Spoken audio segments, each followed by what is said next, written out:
Today's first impression is on the new Covergirl TruBlend collection. I have the foundation, powder, and concealer.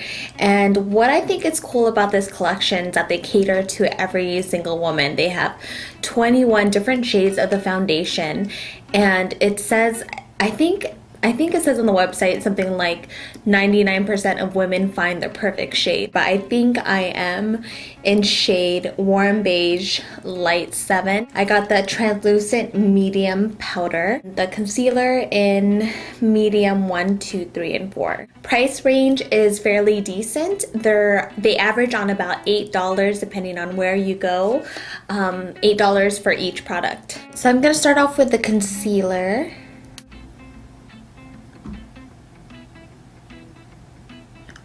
It's not as creamy as I thought it would be. It has a strong scent too. Kind of like a crayon scent.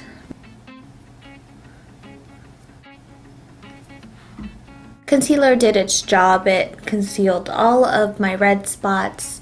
Did pretty well concealing my zit. The one thing, it feels a little waxy. Moving on to the foundation.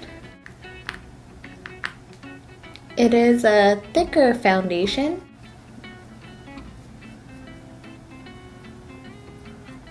Wow, I put a lot on. It's one of those where a little does go a long way. I think I picked the right shade, and I like that it is not scented. At least I don't smell anything from it. So I'm taking my beauty blender to blend this out. I'm putting just a little bit more foundation around my nose. I like this feeling on my skin. It doesn't feel heavy at all, and it sets so well even without a setting powder. It's like almost like a velvet finish. But since I do have an oily T-zone, I am gonna use a setting powder for my T-zone. So it comes with a sponge and a mirror inside. I'm just gonna use a powder brush. You know what? I'm just gonna powder my right side because, like, so far it feels like this will control oil by itself, the foundation. Let's just see how long it lasts. So the foundation has had time to completely set. I love how natural it looks. I look awake and radiant. So let's do the flash photography test. This doesn't contain any SPF or anything, so I don't expect to have any kind of white cast or anything. Oh, skin's looking great. I think it looks flawless. I love it. And you do notice a difference with the powder. You know, it's obviously just not as shiny. So anyways, let's go on with our day. It is just past 1:15. I'll check back in natural light in just a bit.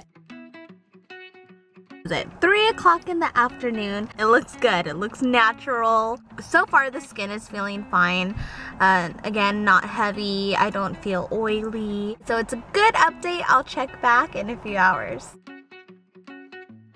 It is almost 7 o'clock in the evening and I'm starting to look quite oily. I took a flash photo right before I recorded and there's oil all over my face. So it doesn't look any different on my right side than my left. So I'm gonna touch up. Other than looking oily, skin still looks good, even complexion. I'm not noticing too much redness around the nose. It's not too bad, but I could still touch that up. Ooh, this sponge stinks. It looks fine on my forehead, I guess because there is so much oil, but when I tried to conceal the redness around my nose, it just looks powdery. You can see the powder sitting on top. But anyways, we're gonna wear this for the rest of the day. I will check back at the end of the night.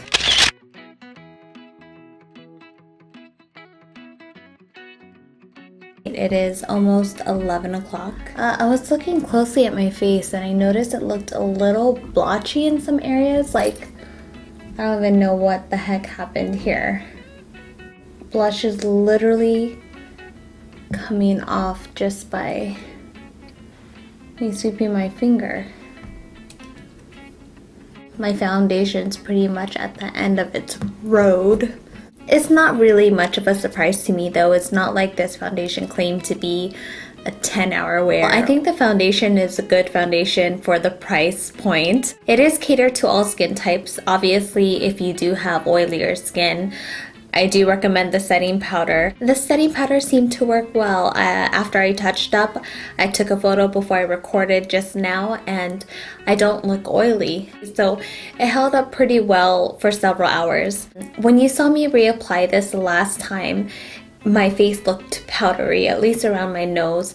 Now looking at myself in the mirror, it looks fine. I mean, obviously the oil broke through it and then kind of calmed it down. If you're super oily, you might have a different reaction. But if you do have dry skin, I think this would be great for you, and you probably don't even need to use a setting powder because it sets kind of somewhat a matte finish and it does look natural. Now, I say I would pass on the concealer. The concealer stick didn't feel smooth on my skin. You know, it looks very similar to L'Oreal's concealer stick. L'Oreal on my left. And the L'Oreal one is just way creamy. It has great pigmentation and glides on smooth. If you're gonna get drugstore anyway, I would recommend the L'Oreal. So overall, I think the line is okay. If there was one product that I would repurchase, it would be just the foundation.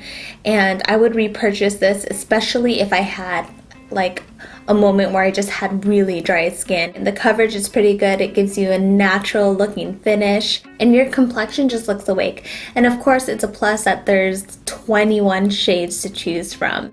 Alright, so that's it for my review. Please let me know in the comments below what you guys think about these products, and also list your skin type because that's always helpful as well. Don't forget to subscribe if you haven't already for more reviews, and I will catch you guys later. Bye.